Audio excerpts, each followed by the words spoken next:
Hello doctor நிகழ்ச்சியில் நான் உங்கள் சுகன்யா உங்களை சந்திக்க வந்தாச்சு. இன்னைக்கு நம்ம கூட பொது மருத்துவர் பசீத் அகமத் இருக்காங்க. வணக்கம் சார். வணக்கம். Welcome to ashore sir. Thank you. இன்னைக்கு நாம் சந்திச்சுக்கிறதுக்கான காரணம் உலக முதல் உதவி தினம் நாளைக்கு நம்ம கடைபிடிக்க போகிறோம். ஸோ அதை சம்மந்தப்பட்ட ஒரு நாளாக தான் இன்னைக்கு நம்ம சில விஷயங்கள் பேச போகிறோம். ஃபஸ்ட்டு கொஷின் உங்ககிட்ட என்ன கேட்கணும்னா டாக்டர், முதல் உதவி அப்படிங்கிறது எந்த அளவுக்கு முக்கியம் ஒரு பேஷண்ட்டுக்கு? முதலுதவிங்கிறது ஒரு பேஷண்ட்டுக்கு இருக்கிறதுலே ரொம்ப முக்கியமான விஷயம், லைஃப் சேவிங்னு சொல்கிறக்கூடிய ஒரு விஷயந்தான் முதலுதவிங்கிறது. ஸோ நம்ம சூழ்நிலைக்கு ஏற்பவாறு அந்த முதலுதவியை எவ்வளோ கரெக்டாகவும் தகுந்த இதில் கொடுக்குறோமோ அதுதான் பேஷண்ட்டோட மார்ட்டாலிட்டி பெனிஃபிட்னு சொல்லுவாங்க. ஸோ அதை பொறுத்து இந்த முதலுதவியை பொறுத்து தான் அந்த மார்ட்டாலிட்டி பெனிஃபிட் மாறும். ஸோ எவ்வளோ சீக்கிரமாக ஆப்டாக கொடுக்குறோங்கிறது ரொம்ப முக்கியம். ஓகே டாக்டர், இப்போ இந்த எவ்வளவு சீக்கிரமாக அப்படிங்கிறது ரொம்ப முக்கியமான ஒரு வார்த்தை.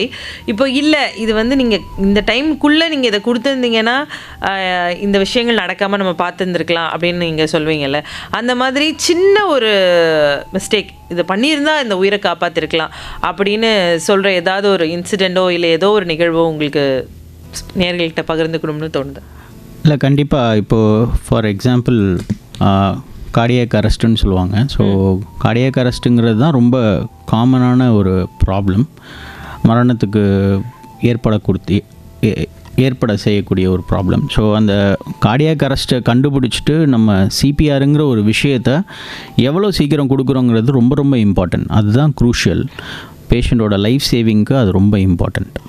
ஓகே, சிபிஆர் அப்படிங்கிறது நிறைய இப்போது யூடியூப்ஸ்லேயோ இல்லை நிறைய டாக்டர்ஸ் வீடியோஸ் போடுறாங்க. அதை பார்த்து நீங்கள் கற்றுக்கலாம். இல்லை நீங்கள் ஒருத்தர் சேவ் பண்ணோம் அப்படின்ற ஒரு எண்ணம் இருந்தால் நீங்கள் எப்பயாவது டாக்டர்கிட்ட போகும்போது அந்த கார்டியாலஜிஸ்ட்டையோ அவங்ககிட்ட கேட்டிங்கன்னா அவங்க சொல்லி தருவாங்க இல்லையா மக்களுக்கு. ஏன்னா சரியாக சில பேர் பண்ண மாட்டாங்க அப்படிங்கிற ஒரு இது இருக்குது. சரி, இப்போது முதலுதவி அப்படின்னு சொன்ன உடனே செய்யலாம், எதெல்லாம் செய்யணும் அப்படிங்கிறத தாண்டி எதெல்லாம் செய்யக்கூடாது அப்படிங்கிற ஒரு விஷயம் இருக்கு இல்லையா? அப்படின்னா என்னென்ன விஷயங்கள் செய்யக்கூடாது சார்? நீங்கள் சரியான கேள்வி கேட்டிருக்கீங்க. ஆக்சுவலி இன்றைக்கியோட ப்ரோக்ராமில் நான் இதை பற்றி சொல்லணும்னு நினச்சேன். என்னென்னா, முதலுதவி தேவைப்படுறவங்களுக்கு நம்ம ஒரு பதஷ்ட நிலையில் என்னென்ன பண்ணுறோம் என்ன பண்ணக்கூடாதுன்னே தெரியாமல் எல்லா விதமான ஒரு இதையுமே பண்ணக்கூடிய ஒரு சூழ்நிலையில் தள்ளப்பட்டுரும். ஸோ அந்த மாதிரி இருக்கும்போது நீங்கள் பதஷ்டப்படாமல் முதல்ல உதவிக்கு ஆளுங்களை கூப்பிடணும். இந்த மாதிரி ஒரு நேரத்தில் யாராவது பக்கத்தில் இருக்கவங்கள உதவிக்கு கூப்பிடணும். ஒவ்வொருத்தவங்க ஒவ்வொரு விதமான உதவியை அந்த பேஷண்ட்டுக்கு பண்ணணும், அந்த சப்ஜெக்ட்டுக்கு பண்ணணும்.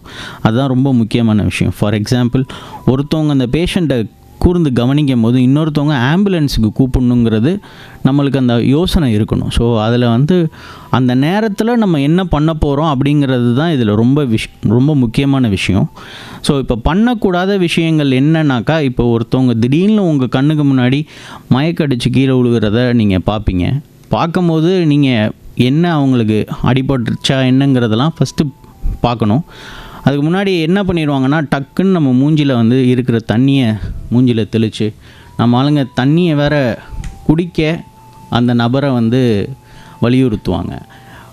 ஒருத்தவங்க சுயநினைவை இழந்த போது அவங்களுக்கு எந்த விதமான உணவோ தண்ணியோ கொடுக்காமல் இருக்கிறது தான் சரியான விதமாக இருக்கும். ஏன்னா அவங்களுக்கு புறையேறி ஆஸ்பிரேஷன்னு சொல்லுவாங்க, அந்த கண்டிஷனுக்கு நம்ம தள்ளிடுவோம். சுயநினைவு சரியாக இல்லாதவங்களுக்கு நம்ம தண்ணியோ சாப்பாடோ கொடுக்கும்போது. ஸோ அதனால் நம்ம பண்ணுற விஷயங்கள் அவங்கள காப்பாற்றுறதுக்கு உண்டான விஷயங்களாக இருக்கணுமே தவிர மேற்கொண்டு பிரச்சனைகள் அதிகரிக்கிற மாதிரியான விஷயங்கள் பண்ணக்கூடாது. ஸோ இது ஒரு கண்டிப்பாக சரியா. ஏன்னா நிறைய பேர் அந்த தண்ணி கொடுக்கறதுங்கிறது நான் கூட பண்ணியிருக்கேன். யாராவது மயங்கி விழுந்துட்டாங்கன்னா உடனே போய் நம்ம தண்ணி கொடுப்போம்.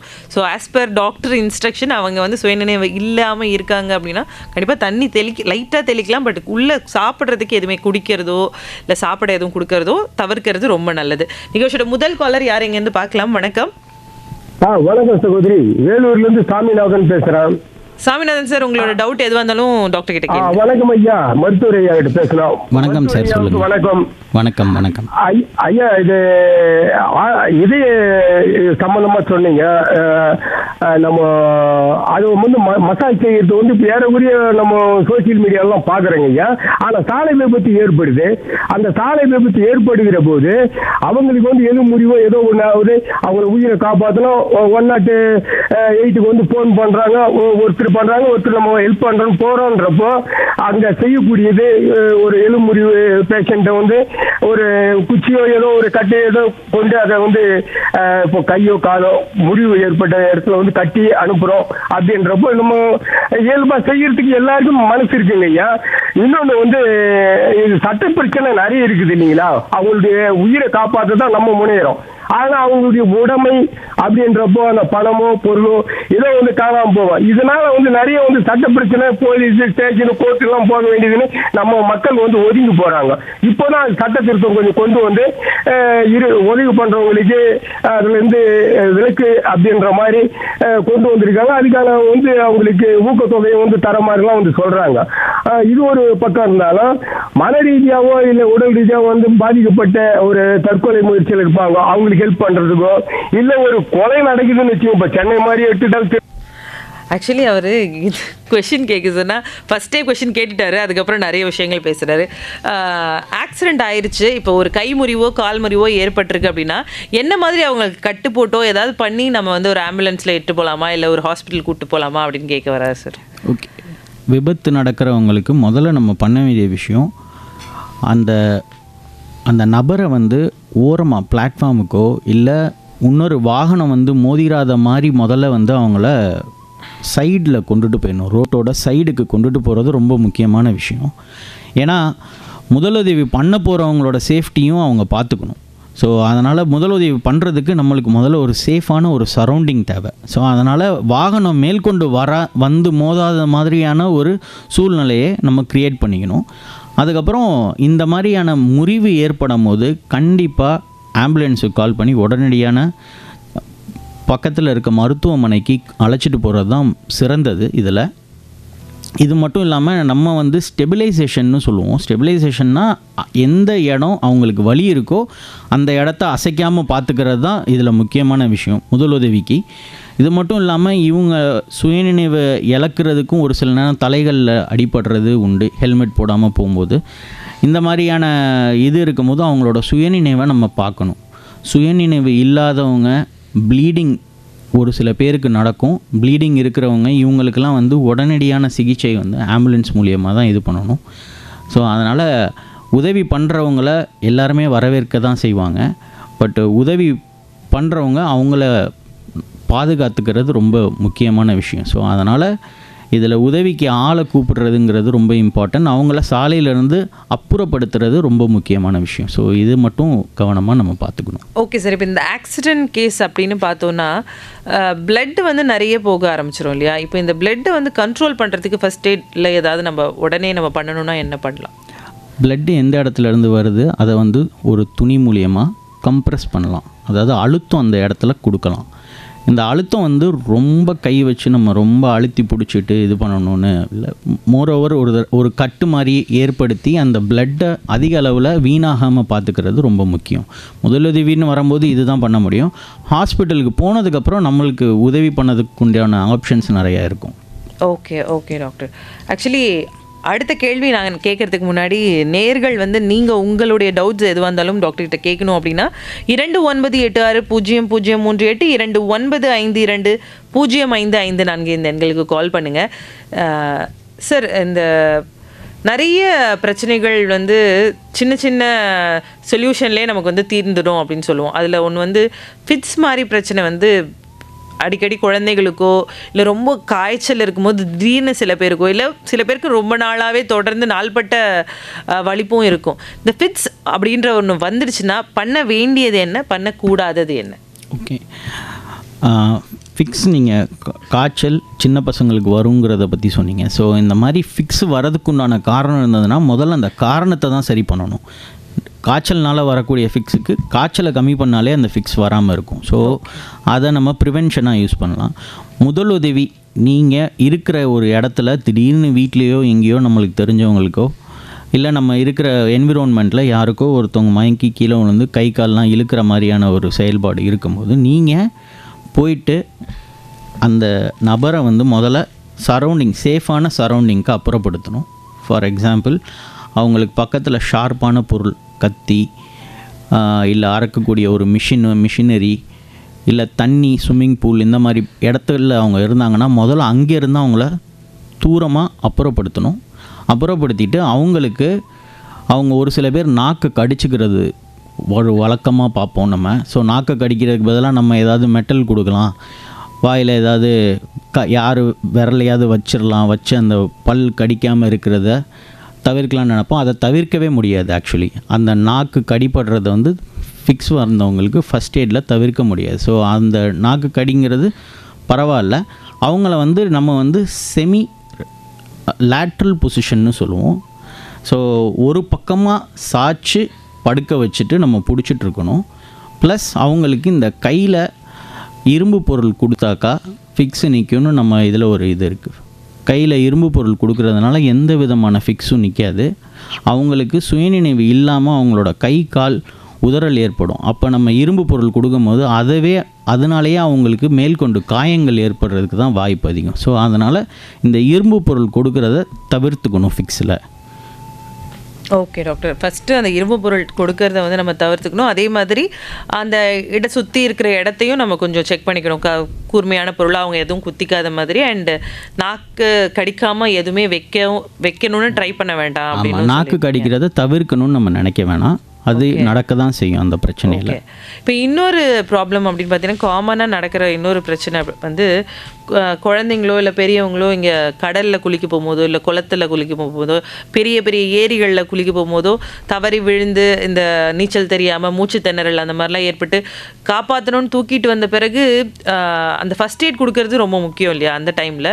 ஸோ அந்த மாதிரி இருக்கிறவங்களுக்கு என்ன மாதிரி ஃபஸ்ட் எய்ட் கொடுக்கலாம், அதே மாதிரி எதெல்லாம் செய்யக்கூடாது?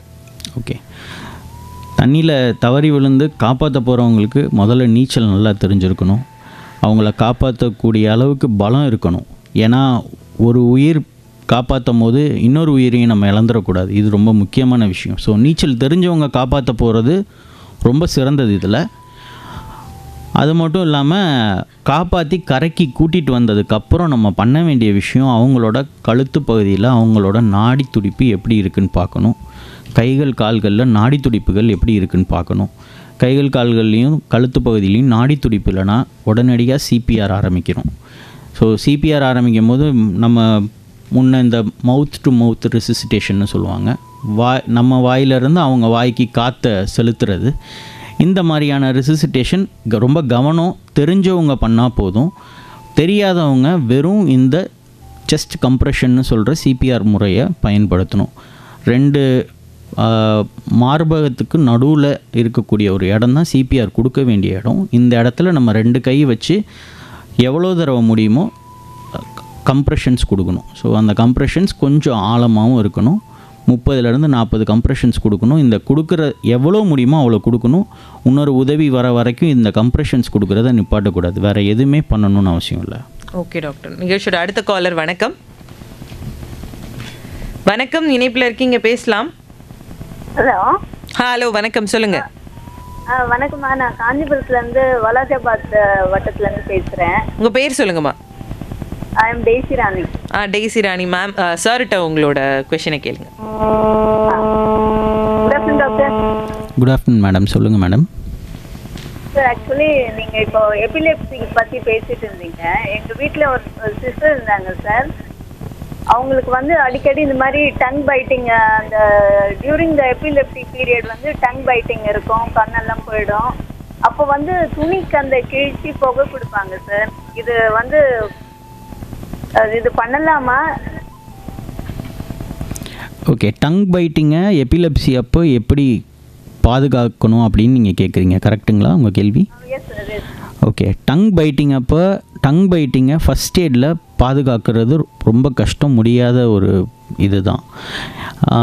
ஹாஸ்பிட்டல் செட்டப்பில் நாங்கள் வந்து அந்த மவுத் பீஸ்னு ஒன்று சொல்லுவோம். ஸோ அதை வச்சு தான் அந்த டங் பைட்டிங்கை நாங்களே ஹாஸ்பிட்டலில் ப்ரிவெண்ட் பண்ணுவோம். ஸோ இதை ப்ரிவெண்ட் பண்ண போய் மேற்கொண்டு இன்ஜுரி நடக்குங்கிறதுக்காக தான் இதை காம்ப்ளிகேஷனாக சொல்கிறோம். ஸோ இதை வந்து தவிர்க்க முடியாமல் ஒரு சேதாரம் ஏற்பட தான் செய்யும். இதை தவிர்க்கிறது ரொம்ப கஷ்டம். ஓகே ஓகே மேம், உங்களோட டவுட் கிளியராக இருக்கும்னு நினைக்கிறேன். இன்னும் நேயர்கள் வந்து இந்த முதலுதவி தினத்தை ஒட்டி உங்களுக்கு வீடுகள்லையும் நிறைய நமக்கு வந்து பல காயங்கள் ஏற்படும். அந்தந்த காயங்களுக்கு என்ன மாதிரி ஃபர்ஸ்ட் எய்ட்லாம் பண்ணலாம் அப்படிங்கிற கொஷின்ஸ் கூட நீங்கள் டாக்டர் கிட்ட கேட்கலாம். 29860038 2952052554 இந்த எண்களுக்கு கால் பண்ணுங்கள். சார், வீடுகள் அப்படின்னு சொல்லும்போது யூஸ்வலாக நிறைய பேர் வந்து இந்த கிச்சனில் வந்து நைஃப்லேயோ இல்லை வந்து அரியாமனையில் ஏதாவது ஒன்று வெட்டும் போதோ இல்லை ஏதாவது ஒரு தேங்காய் உடைக்கும் போதோ ஏதோ ஒரு இடத்துல இந்த கைகளில் வெட்டுப்படுறது, இல்லை வந்து நரம்பில் கத்தி வச்சு அறுத்துட்டா ரொம்ப ப்ளீடிங் ஆகிறது அப்படிங்கிறது காமனான ஒரு விஷயம் வீடுகளில். ஸோ இந்த மாதிரி டைமில் நம்ம என்னென்ன விஷயங்கள் சட்டுன்னு பண்ணலாம் டாக்டர்? இந்த பிளட்டை நிறுத்தலாம், அடுத்தது அதை வந்து சரி பண்ணுறதுக்கு என்ன மாதிரி விஷயங்கள் நம்ம பண்ணலாம்? இந்த இரத்த கசிவை முதல்ல வந்து நம்ம soap and water, running tape வாட்டரில் கையை நம்ம முதல்ல சுத்தப்படுத்தணும். சுத்தப்படுத்திட்டு, ஏன்னா அங்கே ஒரு இரும்பு துண்டோ இல்லை வேறு ஏதாவது ஃபாரின் பாடின்னு சொல்லுவாங்க, அது அந்த அடி மேலே இருக்கக்கூடாது. அதனால தான் இதை வந்து ரன்னிங் வாட்டரில் கழுவ சொல்கிறது. ஃபஸ்ட்டு கழுவிட்டு நீங்கள் உங்கள் வீட்டில் இருக்க சுத்தமான காட்டன் கிளாத்தை வச்சு அந்த இடத்த கம்ப்ரெஸ் பண்ணலாம். கம்ப்ரெஸ் பண்ணுறதுனா கட்டு மூலியமாகவே அழுத்தி பிடிச்சிக்கலாம். ரத்தம் எப்படியும் உறையும். 2 நிமிஷத்துலேருந்து 3 நிமிஷத்துக்குள்ளே ரத்தம் நின்றும். நின்னதுக்கப்புறம் அதை வந்து நீங்கள் ஒரு மருத்துவர்கிட்ட கூட்டிகிட்டு போய் காட்டலாம். ஸோ இதுதான் முதலுதவின்னு நம்ம ஒரு கட்டு உண்டுக்கோ இல்லை வீட்டில் ஏற்படக்கூடிய சின்ன சின்ன காயங்களுக்கோ நம்ம பண்ணணும். அப்புறம் இந்த சின்ன சின்ன காயங்களுக்கும் டிடி போடணும் அப்படிங்கிறது இருக்கா டாக்டர்? கண்டிப்பாக நல்லா க்ளீன் பண்ணிட்டோன்னா நம்ம வந்து டிடி வந்து தேவையில்லை. வீட்டில் ஆகக்கூடிய கிச்சனில் ஆகக்கூடிய அடி சம்மந்தப்பட்ட விஷயங்களுக்கு. பட் இப்போ ரோட்டில் ஒருத்தவங்க கீழே உழுகுறாங்க, மண்ணில் ஒருத்தவங்களுக்கு அடிப்படுது, மண் கழிவு அந்த அசுத்தமான ஒரு இடம் இருக்கும்போது கண்டிப்பாக டிடி போடணும்.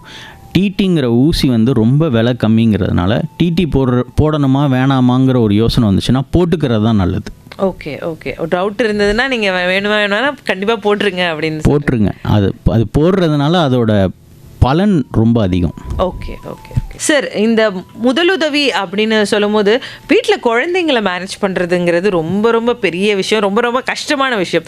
ஏதாவது கீழே கிடச்சதா எடுத்து வாயில் போட்டுப்பாங்க, ஏதாவது சாப்பிட அது எல்லாமே அவங்களுக்கு சாப்பிட்ற பொருளாக தெரிஞ்சிடும். குறிப்பாக வந்து இந்த நாணயங்கள்லாம் கையில் கொடுத்தா, காசெல்லாம் கையில் கொடுத்தாங்கன்னா உடனே வாயில் போட்டுப்பாங்க. இந்த மாதிரி காசு போய் தொண்டையில் சிக்கி நிறைய குழந்தைங்களுக்கு பிரச்சனையெல்லாம் ஆயிருக்கு. ஸோ இந்த காசு வந்து தொண்டையில் சிக்கிக்கிச்சு அப்படின்னா ஃபர்ஸ்ட் எடுத்தோடனே நம்ம என்ன சார் செய்யணும்? ஃபஸ்ட்டு ஒரு குழந்த உங்கள் சூழலில் உங்கள் கண் பார்வையில் இருக்குதுன்னா அந்த குழந்தைக்கு இந்த மாதிரி முழுங்குற மாதிரியான பொருட்கள் கொடுக்காதீங்க. இந்த மாதிரியான பொருட்களில் இருந்து அவங்கள இந்த பொருட்களை தள்ளி வச்சுருங்க. குழந்தைங்க விளையாடாத மாதிரியான இந்த பொருட்களை அவங்க கைக்கு எட்டுற தூரத்துலேயே வைக்கக்கூடாது. நம்பர் 1 இதுதான். இதுக்கப்புறம் எப்படி நம்ம வச்சாலும் குழந்தைங்க துருதுருன்னு அதை போய் எடுக்கக்கூடிய ஒரு நபர்களாக தான் இருப்பாங்க. ஸோ அதை எடுத்து ஒரு வேளை இந்த மாதிரி முழுங்கினாங்கன்னா நம்ம உடனடியாக மருத்துவமனைக்கு அழைச்சிட்டு போகிறது தான் ரொம்ப முக்கியமான விஷயம். இதில் என்ன பண்ணுவோன்னா, அந்த காசை நம்மளே கையை வச்சு எடுத்துடலான்னு நம்ம நினைக்கும் போது தான் அந்த காசை மேற்கொண்டு உள்ளே தள்ளிடுவோம். Okay okay. ஸோ அதனால் இதை வந்து கையை வச்சு எடுக்க மட்டும் நீங்கள் முயற்சி பண்ணாமல் இருக்கிறதே பெரிய முதலுதவி தான். நிறைய பேர் இந்த காசை வெளியே கொண்டு வர்றதுக்கு குழந்தைய தலைகீழாக போட்டு தட்டுறது, இந்த மாதிரியான முறைகள்லாம் பயன்படுத்திக்கிட்டு இருக்காங்க. இந்த மாதிரி முறைகளும் பயன்படுத்தாமல் இருக்கணும். ஸோ இதை மருத்துவமனைக்கு நீங்கள் கூட்டிகிட்டு போனீங்கன்னா, எங்கள் டீமில் இஎன்டி ஸ்பெஷலிஸ்ட் இந்த மாதிரி டாக்டர்ஸ் இருக்கும்போது இதுக்குன்னு உண்டான இன்ஸ்ட்ருமெண்ட்டை பயன்படுத்தி இந்த நாணயத்தை மேல் அளவில் இருந்ததுன்னா எடுக்கிறது ரொம்ப சுலபமாகவே எடுத்துரும். இது ரொம்ப ஆழத்துக்கு போயிருச்சு, இல்லை இந்த காற்று குழாயோ இல்லை இந்த உணவு குழாய்க்குள்ளேயோ போயிருச்சுன்னா தான் இது பெரிய ஆபத்தாக மாறும். ஸோ அதனால் வந்து இந்த மாதிரியான காசும் இதுவும் ஒரு குழந்தை முழுங்கிருச்சுன்னா நீங்கள் வந்து ஃபஸ்ட் எய்டாக வந்து ஹாஸ்பிட்டலுக்கு கூட்டிகிட்டு போகணும். இதிலேருந்து குழந்தைங்களை அந்த பொருட்களை அப்புறப்படுத்தி வச்சுக்கோங்க. கையை விட்டு எடுக்கிறேன்னு சொல்லி அதை மேற்கொண்டு உள்ளே தள்ளி விட்டுறாதீங்க. ஓகே டாக்டர், ஆக்சுவலி இந்த தலைகீழ போட்டு இந்த தலையை தட்டுறது அந்த மாதிரி மெத்தட்ஸ் எல்லாம் ட்ரை பண்ணாமல் இருக்கிறது நல்லது. இருக்கிறது தான் நல்லது. Okay okay. பட் ஆனால் ஒரு சின்ன பதட்டம் ஒன்று வந்துடும்ல டாக்டர், இங்கே போய் நின்றுடுச்சு அந்த குழந்தையாலேயே அதை மேனேஜ் பண்ண முடியாது. ஏன்னா எனக்கு வந்து இது மாதிரி ஒரு அனுபவம் வந்து சின்ன வயசில் வந்து அந்த பில்டிங் பிளாக்ஸ் விளையாடுவாங்க இல்லையா பசங்க, அது மாதிரி ஒரு பில்டிங் பிளாக் வந்து என் அக்கா பொண்ணு வந்து முழுங்கிட்டா. இங்கே போய் நின்றுடுச்சு, அது தொண்டைக்கும் இதுக்கும் நடுவில் போய் நின்றுடுச்சு. ஆக்சுவலி நான் கையை விட்டுட்டு அது விரலில் மாட்டிக்கிச்சு. மாட்டிட்டு உள்ளே போயிடுச்சுன்னா என்ன பண்ணுறது தெரியாமல், ஆனால் அது ரொம்ப முன்னாடியே தான் இருக்குது, என் கையில் மாட்டிக்கிச்சு. அந்த குழந்தையும் கஷ்டப்படுது, கத்துது. எனக்கு இன்னும் கூட இந்த மார்க் இருக்குது, இந்த விரலை போட்டு அந்த கடி கடிச்சிட்டா. ஆனால் நான் அதை வெளியே எடுத்துட்டேன். பட் எல்லாருக்குமே அந்த ஒரு நிமிஷம் அந்த மாதிரி ஒரு விஷயம் தோணிடும் இல்லையா, இந்த மாதிரி போய் ஏதாவது ஒன்று பண்ணி எடுத்துடலாம் அப்படின்னு சொல்லிட்டு. அதுலேருந்து நான் வந்து எந்த பெரிய குழந்தை கூட அந்த பில்டிங் பிளாக்ஸே கொடுக்கறது கிடையாது, பக்கத்துலேயே வைக்கிறது கிடையாது. அது அந்த மாதிரி ஒரு மனப்பதட்டத்தில் பண்ணுறது, அந்த பதட்டம் வராமல் நம்ம இருக்கணும்ல ஃபஸ்ட்டு. ஆமாம், ஃபஸ்ட் எய்டுங்கிறதே இந்த பதட்டத்தை மீண்டு நம்ம என்ன சரியாக பண்ணணுங்கிறத தெரிஞ்சுக்கிறது தான்.